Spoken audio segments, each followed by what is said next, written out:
What do we really know about the mysterious background of the Inca culture? In the middle of the Peruvian highlands lies an ancient site that poses two central questions for researchers. Who gave the Incas their extraordinary knowledge, and how was it even possible for the indigenous inhabitants to move almost unbelievable loads that even our most modern machines would despair of? In view of this, many an alternative mind comes to a hotly disputed conclusion.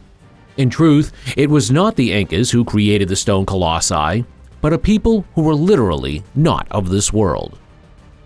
In the south of Peru, around 60 kilometers from the city of Cusco, lies a time-honored site of inestimable value to the international research world.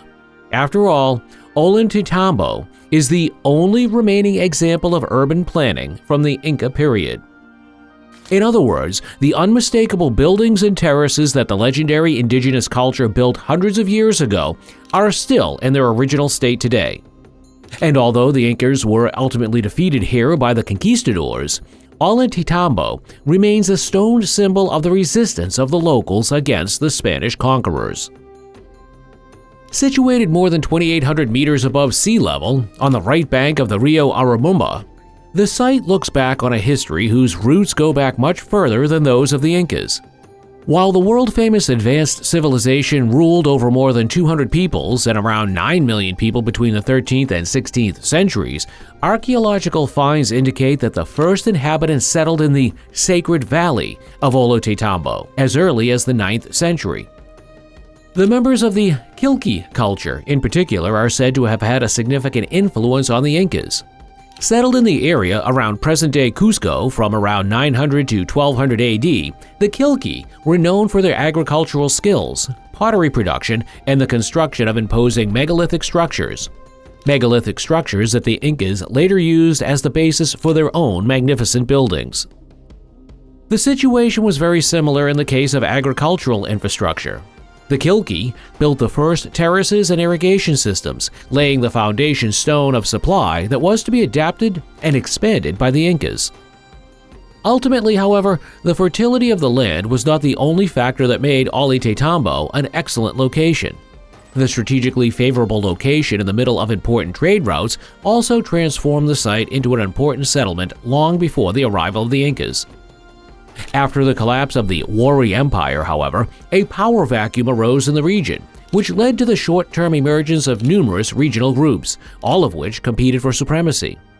One of these groups was the Kingdom of Cusco, which would later become known as the Inca Empire. As it grew in importance and expanded, it eventually absorbed the Quilchi and the other local cultures that had preceded it. In the same breath, the knowledge and the achievements of the predecessor cultures were integrated into the much larger Inca state. And ultimately, it was this fusion of established ingenuity and the ambition of the new rulers that set in motion the transformation of Ollantaytambo into an important political, military, and religious center. The Wall of Six Monoliths presents us with major problems. While the upswing of the empire began as early as the 13th century, the transformation of Ollantaytambo only took off under the reign of Pachacutec Yapacunaki. The ninth ruler of the Inca Empire was in power from 1438 to 1471, and in retrospect, he is best known for the destruction of the Chanca forces, the expansion of the infrastructure, and the extension of the empire from Lake Titicaca to the Andean region of Junín. As a result, Ollantaytambo was also significantly altered and transformed into both a ceremonial center and a military fortress. The Incas expanded the original complex and built extensive terraces, which not only maximized the cultivation areas, but also counteracted soil erosion and ensured an efficient water supply. The so-called andenes also had another function. The Incas used the terraces as an integrated defensive bulwark that was difficult to overcome, making the entire settlement a fortress at the same time. To realize that the Incas were true masters of urban planning, just take a quick look at the amazingly sophisticated irrigation system. This consists of baths, aqueducts, and artificial canals, and amazingly, it is still largely intact today. In detail, the cool water from the surrounding streams and rivers was channeled and transported into the so-called canchas. These are a total of 15 square blocks made up of straight and narrow streets, each with an entrance to the central courtyard, which is lined with houses. By far the most impressive building in Ollantaytambo, however, is the so-called Temple of the Sun. At the same time, the monumental core also embodies the site's most enigmatic structure. It is suspected not to have been built by the Incas at all, but by the early Tiwanaku culture. The bottom line is that the Temple of the Sun now only exists in the form of remains, but these remains are quite something. On the one hand, there are the sheer dimensions. The Wall of the Six Monoliths, for example, consists of stone blocks that weigh around 50 tons each. This makes it all the more remarkable that the stone giants did not come from the Temple Mount itself, but from a quarry on the opposite side of the valley. In other words, the builders had to transport the massive loads down a mountain, across a river, across the plains of the Sacred Valley, and then up another mountain. But regardless of whether it was the Incas or the members of the Tiwanaku culture, whoever mastered this mammoth task has also left us with a historical mystery.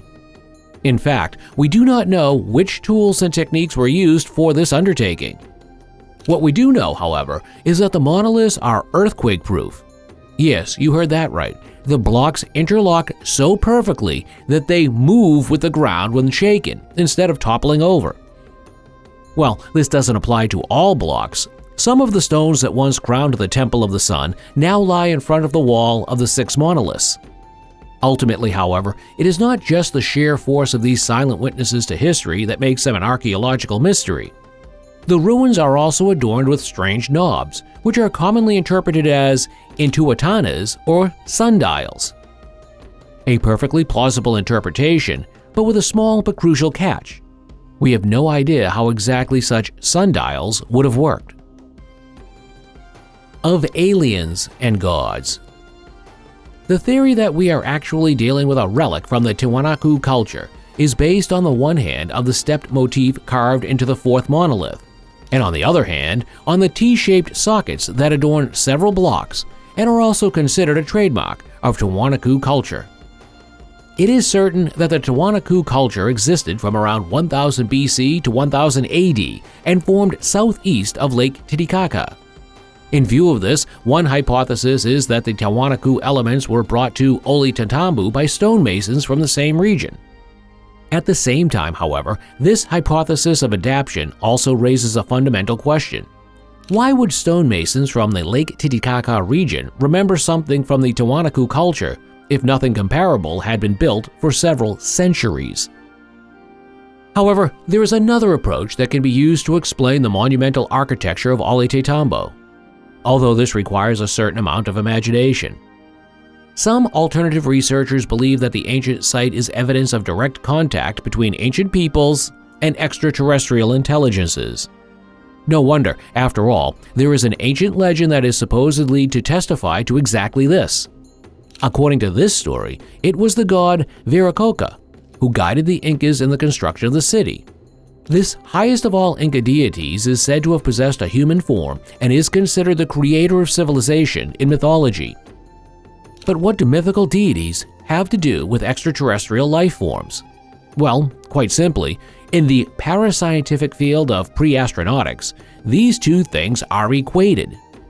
According to the controversial hypothesis, our ancestors were regularly visited by highly evolved aliens. However, as the inhabitants of Earth simply could not explain their futuristic technologies of their exotic guests, they were quickly worshipped as supernatural deities.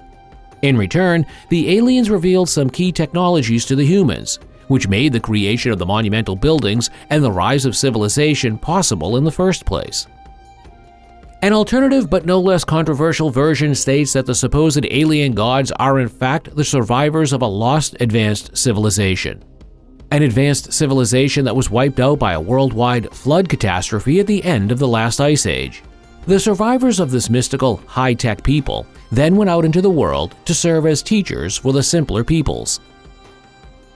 Does the mythical gate of the gods lead to historical truth? And then there is the legend that surrounds Coricancha, the most important temple in the Inca capital of Cusco. One of the largest sanctuaries in the entire Inca Empire, Coricancha was not to survive the destruction of the Spanish conquerors. However, life-size golden statues of deities and deified ancestors used to stand here. But among all the sacred artifacts, one was particularly revered: a sun disk made of pure gold. And for good reason. According to legend, this disk was much more than just an ornamental or ritual object. It was the key to a sacred gateway called the Gate of the Gods. It is said the first Inca priest king, Aramu Muru, brought the golden disk to a spiritual place from which people could communicate personally with the gods. A rather strange idea at first, but one that was much more widespread than you might think. After all, the biblical Noah was commissioned to build an ark by none other than God. And in Sumerian, Akkadian, and more than 500 other traditions, there are very similar accounts of a massive flood and divine beings coming to the aid of a select group. According to Inca tradition, Aramu Muru made his way to the sacred site, which is said to have been near Lake Titicaca. He approached a huge gate carved in an artificially flattened mountainside. In the middle of this stone indentation was a depression in which the priest king placed the sun disk. As he did so, the gate gleamed brightly, and Aramu walked through and was never seen again. In principle, this story would probably have been dismissed as a pure fairy tale if it were not for the following two circumstances. The local population continues to pass this fantastic account off as a historical event, and the gate described actually exists near Lake Titicaca. Not quite near Lake Titicaca, but directly below our video, there is also a subscription button. Join our community now and never miss an exciting video from us again.